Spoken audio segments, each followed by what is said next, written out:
In the glittering history of Hollywood, some actors don't just act tough, they live it. These are the men who could knock you out with a single punch and keep their cool like it's just another scene. They're not just playing heroes, fighters, or warriors on screen, their real lives mirror the grit and resilience they portray. These legendary tough guys didn't just talk the talk. They walked the walk, living lives filled with drama, danger, and stories straight out of a script. Today, we're pulling back the curtain to reveal the untold stories of the 10 toughest actors in film history, men who brought authentic courage and unwavering strength to the big screen because they lived it every day.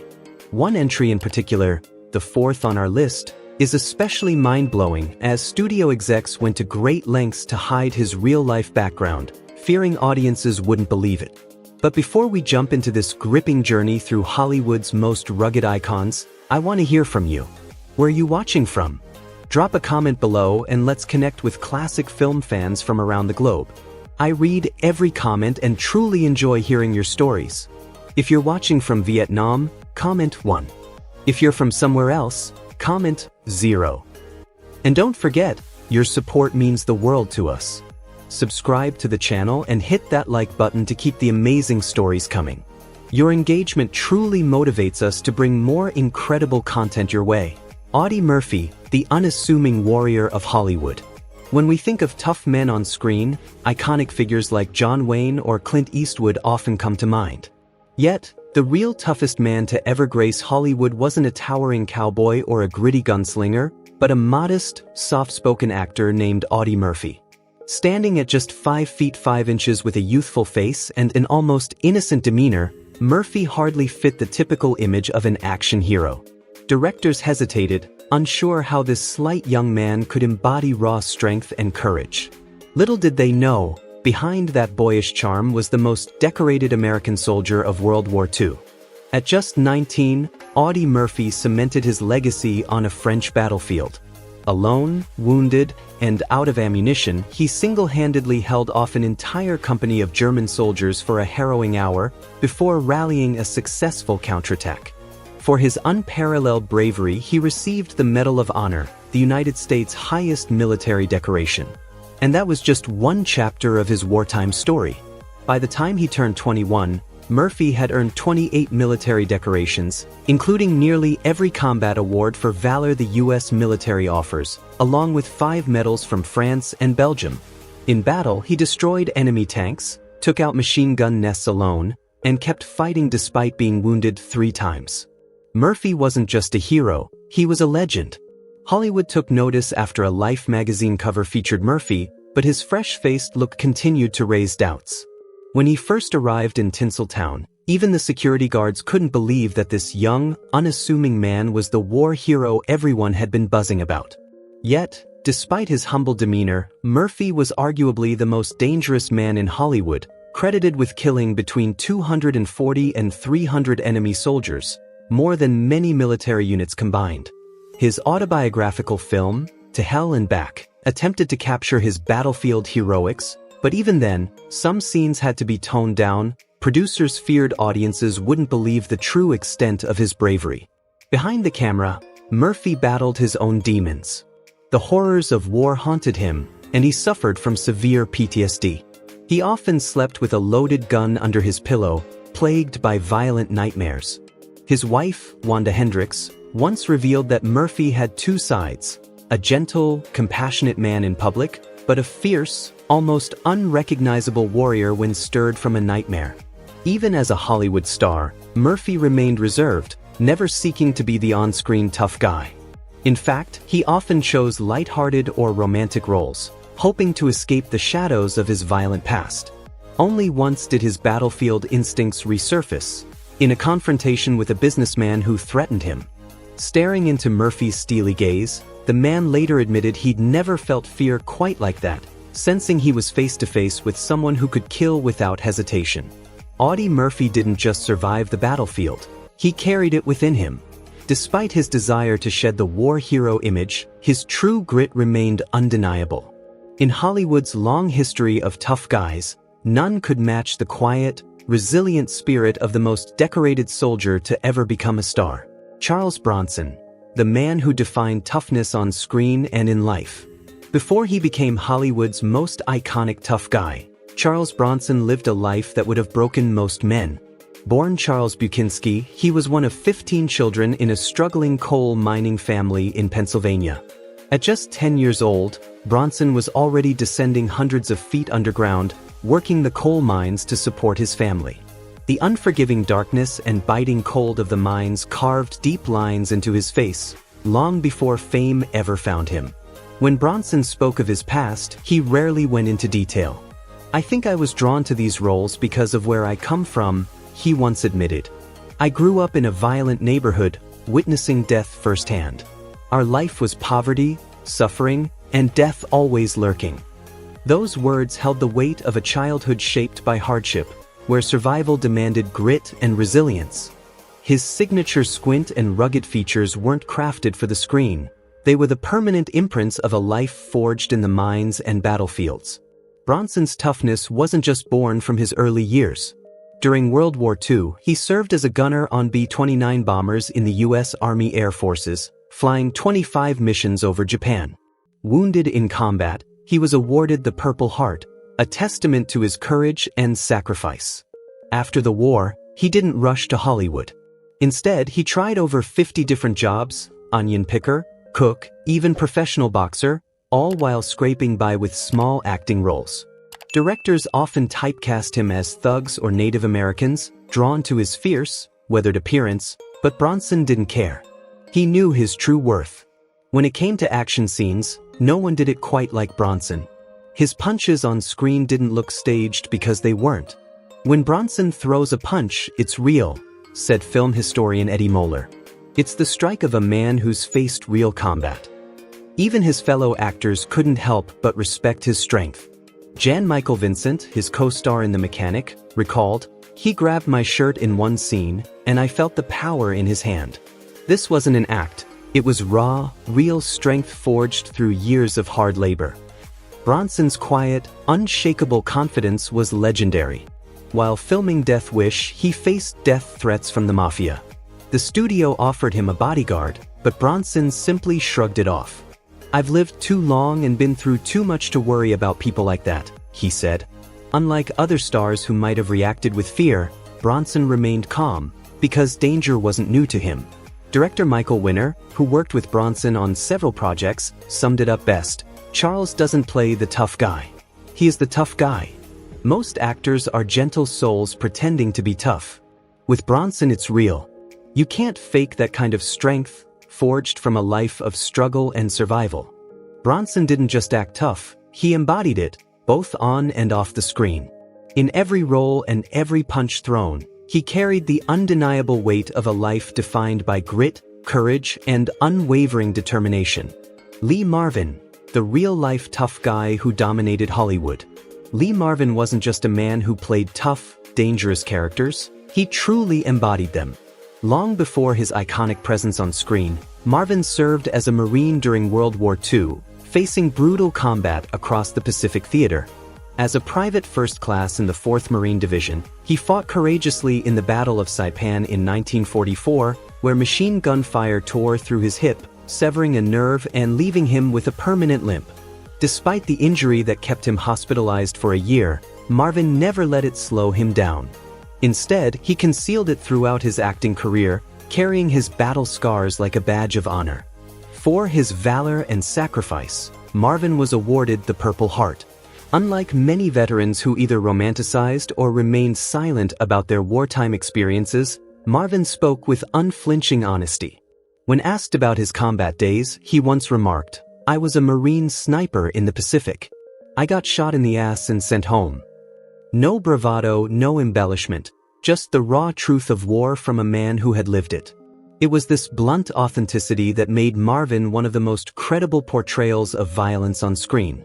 Director John Boorman, who worked with Marvin on Point Blank, noted, "Lee understood violence in a way most actors never could. When he played a violent man, it wasn't an act. It was rooted in witnessing men kill and be killed." Marvin knew that real violence wasn't cinematic, it was fast, brutal, and terrifying, devoid of any heroic flair. This understanding set him apart from his Hollywood peers, giving his performances a chilling realism. Off-screen, Marvin's reputation was just as formidable. Fellow actor James Coburn once shared how Marvin's mere presence on set commanded respect. When Lee walked in, everyone straightened up. There was something undeniably dangerous about him, something you couldn't quite put into words but could definitely feel. That fearlessness wasn't just for show.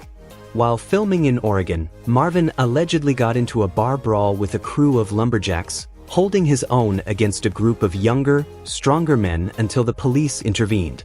The next day, he arrived on set bruised but unfazed, refusing medical help and sticking to the filming schedule. Yet beneath his rugged exterior, Marvin was a man of depth and intellect. Director Samuel Fuller, who collaborated with him on The Big Red One, remembered Marvin as an avid reader and thinker. Lee went through hell in the war, and it gave him a philosophical edge. He could discuss Hemingway one minute and then break down the most efficient way to take down an opponent the next. In an era filled with action stars who merely mimic toughness, Lee Marvin stood out because he didn't need to act. He was the real deal, a battle-hardened Marine who brought raw, unvarnished truth to every role. Film critic Roger Ebert once noted, "When Lee Marvin threatened someone on screen, you believed it, because Lee Marvin could actually do it." Marvin's legacy is one of authenticity and grit, a testament to a man who didn't just portray toughness, he lived it. Steve McQueen wasn't just Hollywood's king of cool, he was a living legend of grit and fearless rebellion. Known for his raw charisma and unbreakable spirit, McQueen wasn't content with just playing the tough guy on screen. He lived it, demanding to do his own dangerous stunts and leading a life that often seemed more thrilling than the movies he starred in.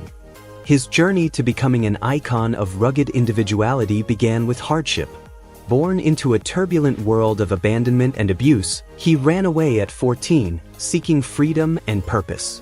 At 17, he enlisted in the U.S. Marine Corps, where his rebellious streak didn't fade.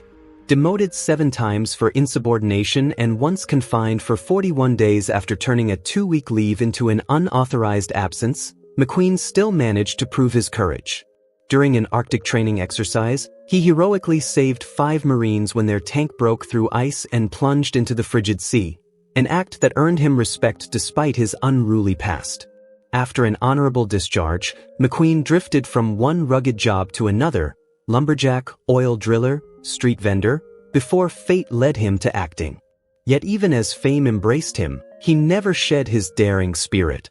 Racing wasn't just a pastime. It was an obsession that constantly threatened his career and his life.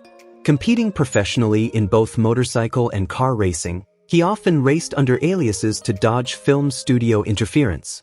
When shooting The Great Escape, McQueen performed his own daring motorcycle stunts, though the film studio's insurance prohibited him from attempting the iconic fence jump. His passion for speed knew no bounds. In 1970, at the prestigious 12 Hours of Sebring, he stunned the racing world by finishing second, despite competing with his leg in a cast from a motorcycle accident just weeks earlier. To his longtime friend and stunt double Bud Ekins, McQueen wasn't just an actor who loved racing. He was a real racer, braver than most professionals. Ekins once remarked, "Steve wasn't just a skilled racer. He was a real tough guy. I know many professional racers who aren't as brave or as skilled as Steve behind the wheel." His thirst for risk extended beyond racing. On the set of The Sand Pebbles, he insisted on performing his own treacherous river scenes, nearly drowning after being caught in a powerful current. In The Towering Inferno, he faced real flames during stunts that even seasoned professionals found terrifying. Director John Sturges, who worked with McQueen on The Great Escape and The Magnificent Seven, admitted that the real challenge was convincing Steve not to perform stunts that could kill him. "He didn't know fear," Sturges said. "That made him a great collaborator and a huge safety risk." Even in his personal life, McQueen's fierce survival instincts never wavered. After learning that he was on Charles Manson's hit list, along with stars like Frank Sinatra, McQueen started carrying a loaded Magnum pistol at all times. He wasn't just a rebel on screen. He was one in real life, unafraid of danger and always prepared to fight back. Steve McQueen's legacy isn't just about his films or his iconic tough guy image. It's about a man who truly lived on the edge, never compromising his spirit or his courage. his life remains a testament to the unbreakable will of a man who wasn't just acting tough, he was tough through and through. Before Kirk Douglas became one of Hollywood's most iconic stars, he was just Iser Daniel, a young man fighting tooth and nail to escape the crushing grip of poverty.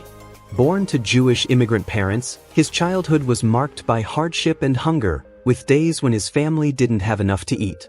Determined to change his fate, Douglas earned his first few coins selling snacks to factory workers, planting the seeds of a relentless work ethic that would one day carry him to Hollywood's heights. But poverty wasn't the only battle Douglas faced. He honed his resilience through the rigorous world of professional wrestling, earning a scholarship to St. Lawrence University thanks to his raw talent and unyielding determination. Wrestling taught him not just physical strength but also mental endurance, traits that would define his life and career. When World War II called, Douglas answered as a communications officer on a U.S. Navy anti-submarine ship, a position fraught with danger, where sudden attacks were a constant threat. The cramped quarters and high stakes took a toll, and an injury eventually forced his medical discharge in 1944. Yet even then, Douglas's iron will never wavered. What truly set Kirk Douglas apart from other tough guys on screen was his authentic toughness off-camera. Director Stanley Kubrick, who famously clashed with Douglas during the filming of Spartacus, once admitted, Kirk was an unstoppable force of nature. His strength wasn't just physical, it was his sheer mental endurance. To prepare for Spartacus, Douglas trained tirelessly with former gladiators and wrestlers, determined to make the fight scenes as raw and real as possible. Even when a stunt fall left him badly injured, he insisted on returning to the set just 2 days later, defying both pain and common sense. Douglas's legendary resilience didn't just play out on the screen. In 1991, a devastating helicopter crash killed 2 people and left him with severe back injuries. Yet, despite being over 70, Douglas pushed through grueling physical therapy to regain his ability to walk. Just 5 years later, he suffered a major stroke that impaired his speech, but again he fought back, publishing a book chronicling his road to recovery. His co-star Burt Lancaster once said, "Kirk didn't just act, he attacked every scene like a battle." Director Howard Hawks, no stranger to working with tough men, remarked, "There are plenty of actors who look tough, but Kirk is truly tough. The difference is in his eyes. You can see he's a man who has fought to survive." Douglas rarely spoke of his toughness, but his philosophy was simple: "I always believed you should say no to someone 3 times, and if they're still standing there, you might have to hit them." That no-nonsense attitude, forged by real struggles, defined his legacy as a man who never backed down from any fight, whether it was on the silver screen or in real life. If you're inspired by Kirk Douglas's story of perseverance and triumph, leave a comment below and share this video with others who admire stories of resilience. Don't forget to subscribe for more tales of legendary icons who overcame the impossible. James Cagney, the real tough guy behind the Hollywood legend. Don't be fooled by James Cagney's modest 5 feet 5 inches frame. He was one of the toughest men to ever make it big in Hollywood. Long before he became famous for playing gangsters and hard-edged characters, Cagney honed real fighting skills while growing up in Manhattan's notoriously rough Lower East Side. In a neighborhood dominated by street gangs, boxing wasn't just a pastime, it was a means of survival. Cagney, smaller than most of his peers, had to be quicker, tougher, and more strategic. He became a skilled amateur boxer, developing lightning-fast footwork and razor-sharp hand speed, traits that would later become his signature on the silver screen. Audiences might not realize that Cagney's iconic fight scenes were rooted in the countless real-life street brawls he had survived. Unlike the drawn-out, theatrical fights portrayed in movies, Cagney's brawls were swift, brutal, and efficient, just like the real thing. Director Raoul Walsh, who worked with Cagney on several films, including White Heat, once noted, "Jimmy knew how to throw a punch better than any actor I've ever met, because he'd been through a lifetime of real fights. When he hit someone on screen, you believed it, because it came from real experience." But Cagney's physical prowess didn't stop at boxing. Before stepping into the world of acting, he was also a gifted dancer, known for his precision, coordination, and agility. This unique blend of skills allowed him to perform many of his own stunts, impressing co-stars and directors alike. On the set of The Public Enemy, actress Mae Clarke learned firsthand how real Cagney's performances could be when he unexpectedly smashed a grapefruit into her face during a scene, no acting required. His commitment to authenticity sometimes left co-stars with more than just bruised egos. Off-screen, Cagney's toughness was equally legendary. He had a reputation as a loyal friend, but one you didn't want to cross. Comedian Bob Hope once remarked, "Jimmy was the kind of guy who, if you did something dumb, would knock you down right there, then help you up and dust you off." Despite his tough exterior, Cagney rarely bragged about his fighting skills. In a candid 1973 interview, he simply stated, "I know how to take care of myself. Always have." James Cagney wasn't just acting tough, he embodied it. A true Hollywood icon, both on and off the screen. John Wayne, the man of unyielding grit and unbreakable spirit. When you grow up like I did, you learn to use your fists skillfully or accept lying on the ground more often. I choose to stand my ground. These are the words of John Wayne, a man whose legacy transcends the screen. Known as the iconic tough guy of American cinema, Wayne was more than just an actor. He was a symbol of raw strength and the unyielding spirit of the American frontier. Born Marion Morrison, Wayne grew up in the rugged landscapes of early 20th century California and Iowa, where hard labor was part of daily life. Standing a formidable 6 feet 4 inches with a muscular build, Wayne first made his mark not as a Hollywood star but as an outstanding football player, earning a scholarship to the University of Southern California. His athletic prowess and imposing presence would later become trademarks of his on-screen persona. Before fame, Wayne worked as a propsman and stuntman, renowned for his physical strength. It wasn't uncommon for him to single-handedly move set pieces that typically required several men. Even as his career took off, Wayne continued performing many of his own stunts, often at great personal risk. During the filming of The Alamo, he insisted on doing a dangerous horseback stunt himself, resulting in a broken rib. Yet, rather than taking time to recover, he simply wrapped himself up and carried on, directing and acting without missing a beat. Director John Ford, who collaborated with Wayne on numerous projects, once remarked, "Duke's endurance is not acting. He was made of a completely different material than most men." This wasn't mere exaggeration. During the filming of The Conqueror in 1956, Wayne's toughness was tested in the harsh terrain of Snow Canyon, Utah, an area later revealed to have been contaminated by nuclear tests. Of the 220 people involved in the production, 91 developed cancer in the following decades, including Wayne, who eventually succumbed to stomach cancer in 1979. Still, for years after that exposure, Wayne continued to take on demanding roles with unwavering resolve. Wayne's pain tolerance bordered on legendary. While filming The Greatest Story Ever Told in 1965, he tore a shoulder ligament performing a stunt. Instead of taking a break, he wrapped it up during lunch and returned to the set without a hint of complaint. His co-star, Max von Sydow, was in awe. "I saw him injure himself badly, but he just bandaged it up and kept shooting. He never stopped. That was his nature." Perhaps the most awe-inspiring chapter of Wayne's life was his battle with cancer. In 1964, after losing a lung and several ribs to surgery, Wayne refused to let his illness define him. Just months later, while filming The Sons of Katie Elder, he insisted on performing his own stunts, despite his weakened condition. When director Howard Hawks suggested using a stunt double, Wayne's response was simple and unflinching: "Either I do it myself, or you hire someone else for the role." Despite his often controversial political views, even Wayne's critics could not deny his courage and perseverance. Fellow actor Kirk Douglas, despite their ideological differences, once said, "You may not agree with his views, but never doubt his stamina. I saw him work under conditions that sent many others to the hospital." John Wayne was more than just a movie star. He was a force of nature, both on and off the screen. His resilience, courage, and determination defined him as much as his iconic roles, embodying the rugged, unbreakable spirit of the American West. In every film and every fight, Wayne wasn't just acting. He was living the code of the cowboy: tough, tenacious, and unwavering. Robert Mitchum wasn't just a tough guy on screen. He was the real deal. His legendary cool demeanor wasn't an act. but a raw reflection of a man who had survived unimaginable hardships, violence, and even prison long before Hollywood came calling. While other actors played the role of rough and rugged men, Mitchum embodied it. His life story reads more like a gritty novel than a Hollywood script.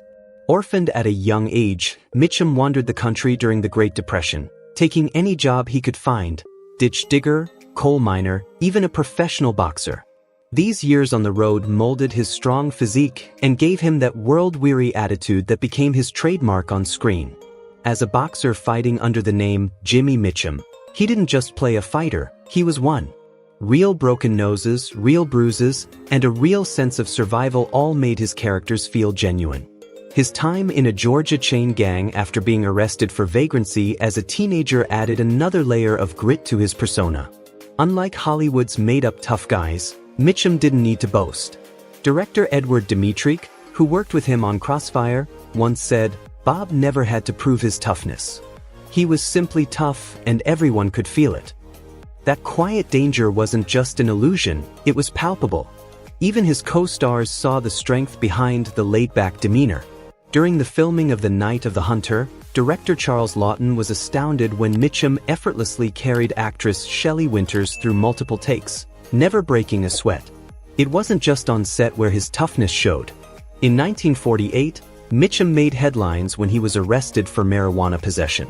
Instead of letting it ruin him, he faced it head-on, served 60 days in jail, and emerged with his reputation for resilience stronger than ever.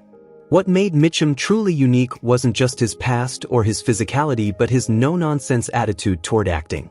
While many stars romanticized their craft, Mitchum was blunt and refreshingly honest. Once, when asked about his technique, he famously quipped, "I have two acting styles, with a horse and without a horse." It wasn't self-deprecation. It was the worldview of a man who had seen enough real struggles to find Hollywood pretensions laughable. Director Joseph von Sternberg put it best: "There are actors who create characters, and then there are actors who reveal themselves." Mitchum belongs to the latter group. Mitchum's presence on screen wasn't just acting, it was the embodiment of a life lived on the edge. Anthony Quinn's towering presence on screen wasn't crafted in acting classes, it was forged in the fires of a harsh, unforgiving life.